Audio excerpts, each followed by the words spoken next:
So welcome to section 3 of Persuasion. This is also the third part of the series on critical thinking. What we'll be looking at today is the third part is action. That is what we looked at in the last section, is that language emerges from efforts to problem solve. That is the basis of all our language. There are three problems inherent in communication itself. That is the need to gain attention, the need to impart information, and the need to motivate action. That is, all communication has these factors, these problems within it, have to be resolved or communication doesn't take place. Persuasion is about action. That's the important thing, is do people act on the communication? If they do not, it's ineffective communication. But what is the action and how do you achieve it? Persuasion is about achieving action. And then within that, we come to the term rhetoric. Rhetoric is usually called the art of persuasion. There are other definitions. There are those who say, well, since persuasion is a part of all language is rhetoric. And there's some real value to thinking in those kinds of terms. But the more conventional way is to talk about the art of persuasion. My personal bias is to talk about rhetoric as any strategy of communication that has a kind of repeated, formalized, or semi-formalized kind of structure. But we'll talk here about the art of persuasion.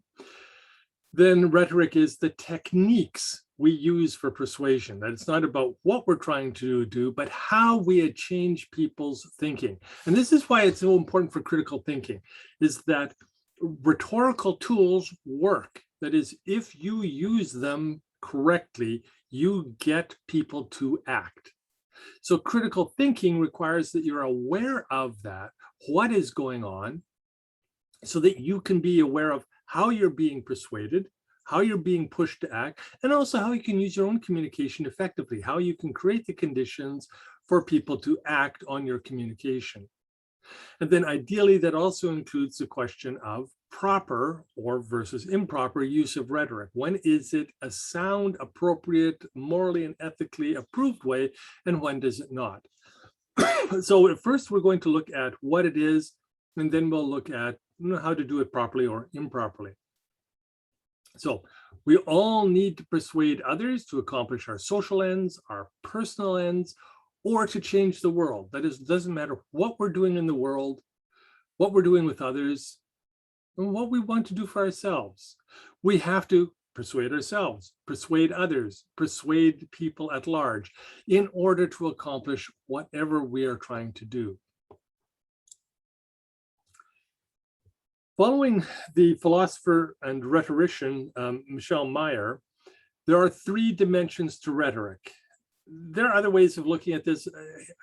This is, I'm told, a significant oversimplification. Well, okay, so it's an oversimplification, but I think it's a useful one in that it gets us as three simple words that orient us to where the directions of rhetoric function, how to think in terms of rhetorical issues.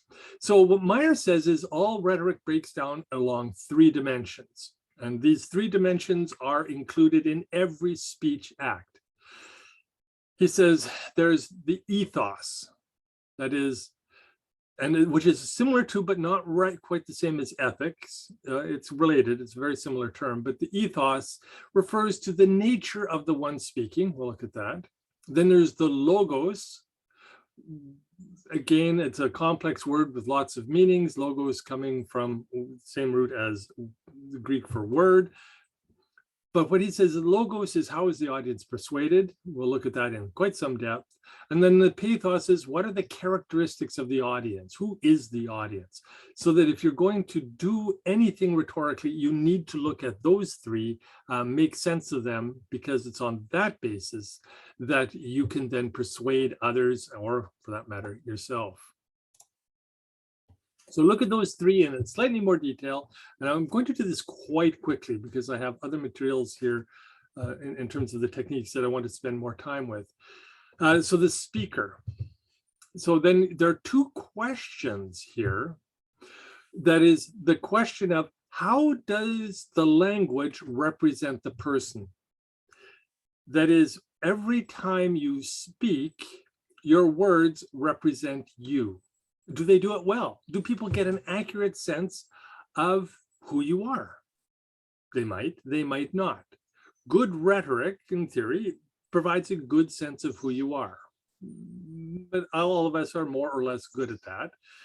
And then there's also a fundamental question is, who are we? Are we a person? And there's good evidence that there is no such thing as a person. That is, we are a network of presentations that we flip between from time to time as we present. Anyway, that's another complex issue, but regardless, your language does represent a kind of you. How is that happening? How is it representing you? And the other side is, does the legitimacy of the language, or how does the legitimacy of the language flow from the person? That is, when I'm in the audience, I'm looking at you for the legitimacy of what you're saying. So the language you speak represents you, but you also speak to why the words are important. So it makes a great deal of difference if the person speaking is dressed in tattered rags, standing on a street corner, or standing up in front of a lecture theater full of 350 people. That is, the words can be the same, but the legitimacy of those words flow from the person's presentation, the personal being, not from the words themselves. It's a speaker, incredibly important, and I'm moving on. We could write a book on that one. It has been done. Then the logos, and I have two sides to this, the positive and the negative. This is how do we act to persuade others? So there are positive rhetorical techniques. These are things that create a positive, I want to be careful about how I use, but that's called a positive sense within the audience. That is, how do we persuade people? What are the techniques we use? And the positive ones are things like answering implicit or explicit listener-reader questions. That is, when you're answering people's questions, they gain a sense of, oh, okay, I understand, and I'm more prepared to accept and then to act. Is it logically consistent? That is there a step-by-step structure? Are things consistent, coherent, non-contradictory? All those other parts of logic, which we looked at earlier, are they present? Because the more they're present, the more we're persuaded to say, yes, this makes sense. We can do this. We'll go in this direction. Can you comprehend the language? Because if you can't comprehend the terms being used, you're not going to be persuaded. I have some hesitations about that one, because one of the things I have learned is there's another side to that is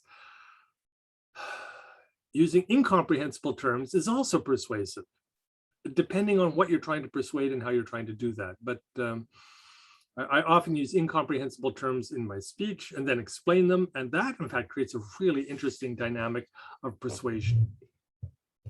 But typically, you want to dumb down your words, speak simply and clearly, and that is more persuasive than using complex, hard to understand, or words that are in different languages or outside of your audience's vocabulary.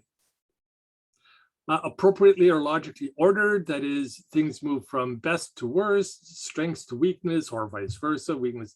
That is there a kind of structure to your thinking that makes it easy to remember, that there's a kind of flow that people are getting at? That is, you don't get up and give a presentation that says, I have 17 erratically in things to say that they kind of, no, they don't really make much flow, but they're just things I want to say. So number one, well, actually adding the numbers helps. At least people can follow that there is a number and that you will end after 17, even if the 17 don't actually make logical sense of each other. But again, numbering is a very useful tool for helping people make sense of what you're saying. Apt metaphors or analogies. There are lots of metaphors or analogies possible. Apt ones are those that very closely tie to what you're trying to communicate and also make sense in terms that the audience is familiar with. An unapt metaphor or analogy is one that they just don't get. Supporting evidence. Do you have any supporting evidence? That's very convincing. That helps motivate people. So one of the things I like to do when I'm talking in class is talk about, well, here is a case study in exactly this. Now, to be honest, case studies are not the best of evidence because they're all unique. I mean, ideally you have a study, but a case study is still evidence of some sort. So it is supporting evidence, and it's typically evocative and uses good language and vibrant images. Anyway, so it can be quite persuasive. Then good use of grammar and rules of language. They don't tell you this, but people listen better if you speak well. You'll notice that people who are persuasive they may be from the people, but they don't speak like the people. They speak in much more academic, clearer diction. Their words are pronounced more carefully. They avoid slang. They're looking for more formal logic in how they use the words themselves. That is, nouns and verbs are used correctly. Those kinds of things have an impact. People lose you the moment you start speaking in their own language, the moment you start using contractions or abbreviations or initials instead of the words. Now, people begin to lose you. They want to hear correct grammar. It's the easiest to understand and therefore the most persuasive. And then on the other side, we have negative rhetorical techniques. That is, they work. And this is why you want to be very critically alert. That is, these things are persuasive, but they don't actually provide you with useful information. So they're all about manipulation in the case of a weak argument. That is, if you've got a position and it's not strong, you tend to resort to things like slanting, which is words that carry a certain emotional sense or connotational sense that is in your direction, but it's not clearly there on the surface. Or they use weasel words. Academics use them all the time because, unfortunately, we need to be weaselly because we know enough to know that we don't know everything. And so how do you act persuasive? So you say things like, well, it seems to me, seems being a great weasel word, because either it is or it isn't. What do you mean seems? Okay. But unfortunately, as an academic, well, it seems, okay, that's what we think is the best evidence. But we don't know for sure. We don't want to say that last part. We don't know for sure because then we're not persuasive. We use jargon. Jargon is amazingly persuasive, particularly if it's part of the group language, then it's in-group jargon. That creates a sense that we're all in this together. Quite persuasive stuff, even though it doesn't say anything. Obfuscation, just listen to a politician avoid a question. They do it all the time by wandering around, answering at length, except anything but what you ask, and it goes on. So avoid long phrases. Actually, if anybody's interested in Canadian history, there's a clause in the original Canadian Constitution Act of 1867 that is nothing but obfuscation. And it is such cleverly written obfuscation that if you try and make sense of it, you actually conclude that it says the opposite of what it really says. It is so cleverly done. I'm pretty sure it was John A. Macdonald's attempt to get buy-in to the Canadian Constitution from the colonies, and because they weren't going to get it. I mean, Canada almost did not become a country, and Nova Scotia immediately voted to get out. They decided they would rather not be a colony of Canada, they would rather be a colony of the United States, and went down to Washington and asked to join the American Union. It was rejected. But one of the problems was the Constitution Act lied. So John A. Macdonald has obfuscation. One key clause is so hard to understand. Anyway, and then of course there's fine print, where it's all your operating agreements have pages and pages of fine print that can say the opposite of what you think the whole thing is about, as you hand over your rights to your information or knowledge by using Google or other services. Fine print is a form of getting people on board without telling them what's really going on. So these are all persuasive techniques, but they're all problematic. That means you've got a weak argument. But there's also the problem of biased rhetoric. And this really, as somebody who spent years studying gender dynamics, the impact of sexism and then culturally centered language, oh goodness, it is everywhere. It is all the time. That is, our language itself carries terms which represent certain kinds of norms of humanity and goodness. And it's embedded in the language itself. So it's inherent slant and often implicitly demeaning of those who do not belong to our cultural group or are not part of our particular approved gender framework. Those kinds of words are everywhere. I'm not going to spend much time on them, except to note that it seems to me that North American culture is becoming more sexist than it used to be. I could be reading that wrong. There's one of the problems we have is human beings have a brain skew that says the past is always better than the present. That's the way our brains work around perception. We have an idealized memory of the past. So I idealize that we were less sexist 10, 20, and 30 years ago than we are now. Probably wrong, but that's certainly the way I'm reading it. And then political correctness. That is, this is an effort to remove bias that in fact creates bias. That is, it creates marker language, excuse me, for virtue signaling. Get rid of that. So you want to be very careful about how you're using your language. That is, are you virtue signaling or are you actually trying to remove a bias? That is, are you trying to look good or are you trying to actually be good? Political correctness is again, another form of biasing. Just say the stuff and then take the consequences and see where they go. Then I want to draw off of my own research and suggest, see, weasel word there, suggest, that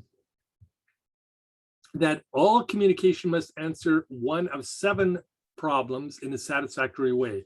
That is, you don't really listen unless things are coming at you morally and along the lines of a moral emotion. The argument I make in my materials is that all thinking follows 7 moral emotional tracks. That's just the way the brain is organized. It has nothing to do with what we like or how we're taught. It is simply, that is the biology of brain structure. That is, it's a set of formulas in the brain that it inherently uses. And I think they're really clear. If I understand them, it's amazing stuff. But it leads to 7 questions and 7 answers to be persuasive. If you don't hit them, you're not persuasive. And my argument with Donald Trump versus Hillary Clinton, if anybody goes way back that far, 2016, is that Donald Trump is really good at hitting you with answers to all 7, and Hillary Clinton is not. That is, she simply does not understand rhetoric. She does not understand effective communication, not in the way Donald Trump did. But so what are these 7 problems, these 7 questions that must be answered according to my model? Is that your answers, your rhetoric needs to be convincing, that it needs to say things that relate to the way the universe is structured, a sense of transcendence, or it has to somehow reflect issues of beauty, or create a sense of match between components, or indicate how to make progress, how to achieve step by step the next step, or demonstrate fairness, or indicate a kind of order or logic of some sort, a hierarchical sense. And also, does it match your sense of identity, your sense of family? It's not that communication needs to hit you on all 7, but that any communication to hit you with a sense of persuasiveness needs to hit you with at least one of them. And the more it can do, the more effective the communication will be. As I said, Donald Trump is good at all 7. But yeah, if you listen to him very carefully, you'll also see that he's not doing anything logical. There's no evidence to support his material. It's simply, he is picking off your moral emotions, targeting them, hitting them, creating an emotional reaction, and then moving on. That's negative use of rhetoric. Then the last part of this is, if you can hit those 7, you end up doing some very interesting things. That is, you end up unifying the audience and the speaker. That is, if I'm saying things that fit your moral emotional sense, you gain a sense of unity with me. We come together. We have a sense of togetherness, or at least you have a sense of being together with me, the speaker. We belong. It creates also a sense of clarity and satisfaction. I might reverse those two and talk about satisfaction and clarity. But the outcome is trust. That is, if I am morally, emotionally responding to you, you'll just end up trusting me.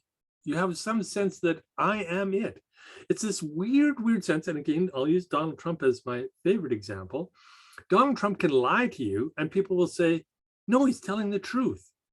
They know he's lying, but he's created a sense of trust that is so powerful that it is the trust sense that is the truth sense. The words are irrelevant. It's the trust that he has created in his audience. That's what they're talking about. That's why they follow him. They're not following the logic of the words, which are in fact lies. They're following the sense of satisfaction that they get, which leads to a sense of trust. And trust has an implicit sense of truthfulness. It's not real, but it's implicit there.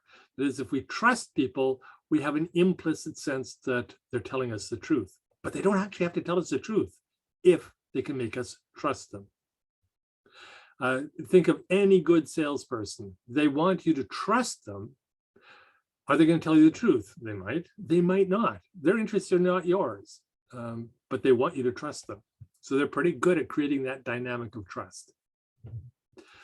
Then the last part here is, if I can really effectively target your moral emotions with my speech, I will get a strong emotional response. And again, Donald Trump, if you listen to his speeches, particularly his initial ones back in 14, 15, and 16, he was doing a lot of hunting around. He would try one thing and then another, looking for the things that created the emotional response. And once he hit those, then he would repeat them over and over again. That is, he was looking for strong emotions, and that became his platform. That is, there's no logic to him. There's no, was Donald Trump a Republican? No, it was only in name. He could have been anything. The point was simply to pick up points of emotional resonance with his audience. He could have argued perhaps for the nationalization of all American banks and got away with it if there had been a banking crisis. That's not a Republican, that's not a Democrat position. That's simply an emotionally resonant kind of position. Instead, in his case, he picked up build a wall along the US southern border. It's an irrational act, but deeply emotionally resonant with a significant part of the American populace. And so it picks up and persuades them that he is their president, their guy. It's fascinating stuff to watch, but it's the strength of the emotional reaction that he was looking for. Because, and for all of us, the stronger we get an emotional reaction, the more we kind of are persuaded. I do something in my classes, which in my classes, as those of you who are students or former students know, there's a lot of suffering involved in being my student. So I try and change that sense of suffering from pain into a virtue. That is, so that when you're suffering, you end up feeling virtuous. You're doing good work. You're working hard. You're learning. Because in fact, that is what I think you're doing. But it's also a rhetorical technique to build on the emotion that you're experiencing and turn it into a positive emotion rather than a negative emotion. So the pain can be positive. It is a good rhetorician knows how to convert anything you're feeling into a persuasive point. I'm not saying I'm a good rhetorician. I think I'm reasonable, but I'm not that good. But I do know to pick up on what people are feeling and see how you can convert that into something that attaches them to the material, attaches them to you as the speaker.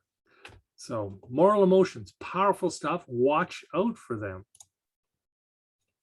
So this leads us to the question then of, excuse me just a second. What is ethically sound or morally sound, depending on how you use those words. What you want to be doing is things like avoiding fallacies and appeals to emotion. Don't be Donald Trump in your speaking. That is, don't use logical fallacies, don't appeal to emotion. Try to work with good logic. Stay fact-oriented, reality-focused. Be transparent in your operations. That is, tell people what you're up to. I'm trying to persuade you to do this. Okay. Be self-critical. That is, when you're speaking, talk about the limits of what you can say. And so when academics use weasel words like seems, they're also trying to do something realistic, which is recognize that they don't have all the answers, that we do have limits, we do have partiality, we are faced with selection in what we're doing. So we can talk about then sample size. Who did we sample? What are the cultural biases that are involved with that? One of the points I raise in talking with students is beware our textbooks. They're written by Westerners. That means they're written within the Western frame of thinking. They follow very closely American models of business. Are those the best models? I don't know, they're reasonably good. Are they the only models? Absolutely not. There are other models. One of the points I stress at early in the course is that there's many different types of business, and family business and shareholder businesses are really completely different kinds of entities. They don't think the same way, they don't act the same way, they don't have the same kinds of purposes. American textbooks, or for that matter, Canadian textbooks, tend to think of businesses as inherently or primarily owned by shareholders, not by families. For most of the world, most businesses are owned by families, and that means that they're quite a different kind of entity. The rules don't apply in the same way to family businesses as they do to shareholder businesses. So we're teaching to shareholder businesses, which represents one culture. So I try and be clear about that.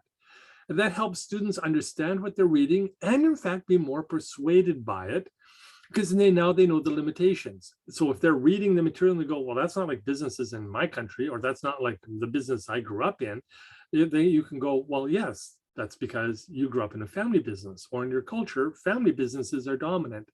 The textbook is written about shareholder businesses. It's not that the textbook is wrong, which is your immediate sense. It's that your textbook is limited, and therefore it's interesting and more useful because now you know the limits. So you want effective persuasion, you have to be honest about what are your limits, or what is your position. One of the things I'm very clear in my classes is I speak as a Canadian, born and raised. That gives me a particular perspective. I have not traveled the planet. I do not have a lot of awareness of how things work in other cultures. I have done some travel. I have read a lot. I have some sense. But I have to recognize I speak very much as a Canadian, representing Canadian cultural perspective. The only good news there is I've studied Canada as well. I think I have a pretty good sense of what that means. So that when I'm talking that I'm representing a Canadian point of view, I think I have a pretty good sense of what a Canadian point of view means. The kind of Anglo-Scottish heritage that stands behind the words, the kind of Scottish sense of values in family and money that just run right through Canadian identity. That's not my personal heritage, but I think that's my heritage as a Canadian, and I can represent that and I can speak to that. I can also recognize very carefully that when a professor speaks, it says something very different than when a student speaks. The student might be right and the professor wrong. Happens, but it doesn't matter. The position carries. So you want to recognize that. One of the things I try to do as a professor is very much recognize the legitimacy of students when I think they're making a legitimate point, even if I disagree. I've, in fact, tried to be quite, we can say, supportive of divergent student opinions, recognizing that the very fact of the power of the professor is a problem, and you want to recognize the diversity of views that are in reality, and the best way of doing that is recognizing the diversity among the students. Like recognizing, making it legitimate, doing what I can in terms of what my position is to make things better for them. And that brings me to the end of the presentation. What I'm going to do is shut off the recording. So we'll do that now, and then open it up for questions, comments, discussion, and we have about 20 minutes.